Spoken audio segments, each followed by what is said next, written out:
નમસ્કાર મિત્રો, હું ગોપાલ ઇટાલિયા। આજે 5મી સપ્ટેમ્બર 2025 નો દિવસ। આજે ભાજપ અને કોંગ્રેસના નકલી ખેડૂત પ્રેમી નેતાઓની બે વાત સાવ ટૂંકમાં મારે કહેવી છે। પહેલી વાત કે ભાજપના પ્રદેશ પ્રમુખ ગઈકાલે અથવા પરમ દિવસે અથવા ગમે ત્યારે મેં તો એક વિડીયો જોયો, એમાં એવું બોલે છે કે ભાઈ દિલ્હી અને પંજાબથી આવેલા લોકો ખેડૂતોના મસીહા બનવાની કોશિશ કરે છે। ભાઈ, ગુજરાતમાં વર્ષોથી ખેડૂતોએ જેને મત આપ્યા છે એ લોકો જો ખેડૂત ઉપર દંડા ચલાવે તો દિલ્હી અને પંજાબના નહીં, આખા ભારત દેશના નેતાઓ અહીંયા આવશે અને ખેડૂતોના હામી બનશે। એમાં કંઈ ખોટું નથી। એટલે ખેડૂતોને આ છેલ્લા ઘણા દિવસોથી માવઠું થયું। સરકાર મીટિંગ ઉપર મીટિંગ, ફોટા ઉપર ફોટા, વિડીયો ઉપર વિડીયો બનાવે છે, પણ નક્કી કરી શકતા નથી કે સહાય કેટલી ચૂકવશે, ક્યારે ચૂકવશે, કોને ચૂકવશે, કેવી રીતે ચૂકવશે। ભાષણો કરવામાં તો ભાજપના પ્રદેશ પ્રમુખ છે એ શુરા છે, મોટો સિંઘમ બનીને ભાષણો તો બહુ કરો છો। જાઓ જોઈને તમારી સરકારોને કહો કે કેટલા રૂપિયા આપવાના છો, હેક્ટર દીઠ કેટલા, એકર દીઠ કેટલા, વીઘે કેટલા, નુકસાની કેટલા ટકા ગણશો, 100% ગણશો, 80, 90, 85 શું કરશો? કશું જ કંકોડાની ખબર નથી અને ભાષણો કરે છે। આમ આદમી પાર્ટીનો વિરોધ કરે છે, આમ આદમી પાર્ટીને ગાળો દે છે।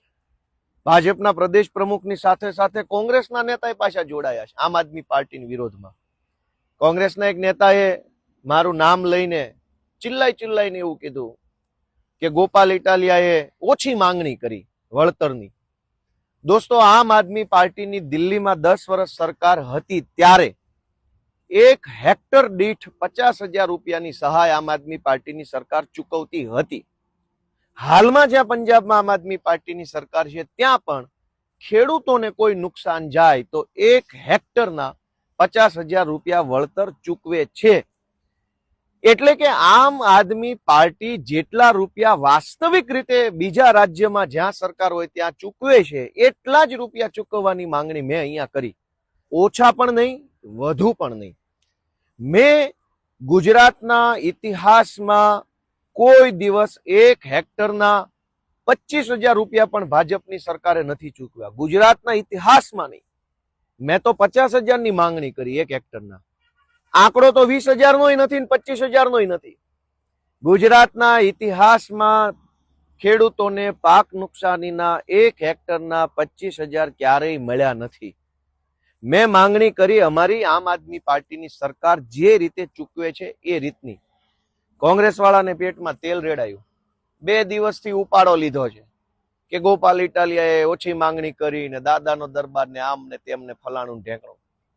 કોંગ્રેસ વાળાને મારી એટલી વિનંતી છે કે મારો વિરોધ કરે તમારું કે ગુજરાતનું કે ખેડૂતોનું, કોઈનું ભલું નથી થવાનું। મારો વિરોધ કરવાથી શું થશે? અને કોંગ્રેસ વાળાને એટલી વિનંતી છે કે મેં તો અમારી પાર્ટીની સરકાર પંજાબમાં છે ત્યાં જે રીતે ખેડૂતોને મદદ કરે છે એ રીતે મદદ કરવાની માંગણી કરી। જો મારી માંગણી કોંગ્રેસ વાળાને અયોગ્ય લાગતી હોય તો તેલંગાણામાં કે હિમાચલ પ્રદેશમાં કે કર્ણાટકમાં કોંગ્રેસની સરકાર જેટલા રૂપિયા ખેડૂતોને વળતર ચૂકવે છે એટલું વળતર ચૂકવવાની માંગણી તમે કરો ને, મારો વિરોધ શું કામ કરો છો? કોંગ્રેસના નેતા એવું કેમ નથી બોલતા કે કર્ણાટકમાં કોંગ્રેસની સરકાર 1 હેક્ટરના 3 લાખ રૂપિયા ખેડૂતોને ચૂકવે છે તો ગુજરાતની સરકાર પણ 3 લાખ ચૂકવે?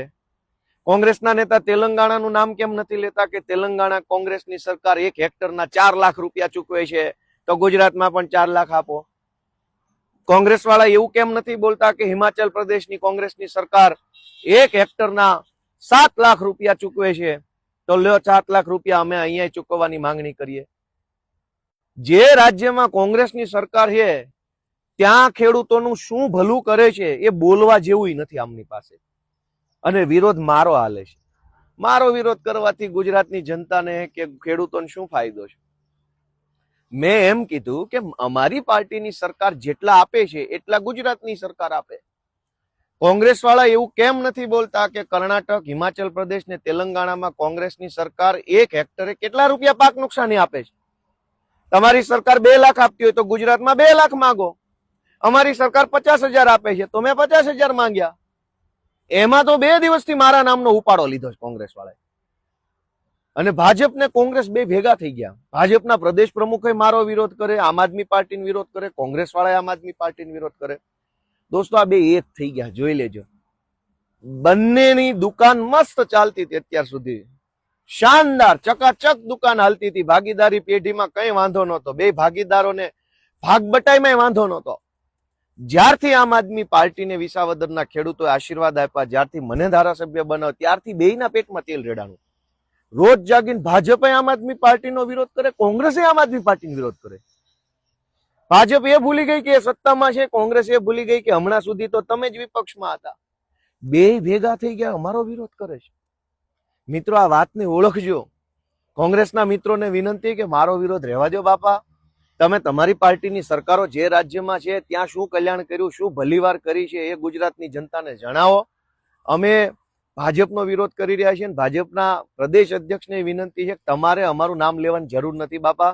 નવા બન્યા છો, ગુજરાતમાંથી ડ્રગ્સ બંધી કરાવો, દારૂબંધી કરાવો. ગુજરાતની રોડોની હાલત તૂટેલી છે, આખા ગુજરાતમાં 1.5 ફૂટના ખાડા છે, એનું કંઈક કરો. તમારે અમારો વિરોધ કરવાની જરૂર નથી. સરકાર તમારી પાર્ટીની છે, ભાજપની. કંઈક કામમાં લાગો, તમારાથી થઈ શકે એમ છે. હજુ તમે સરકારમાં છો ત્યાં સુધી.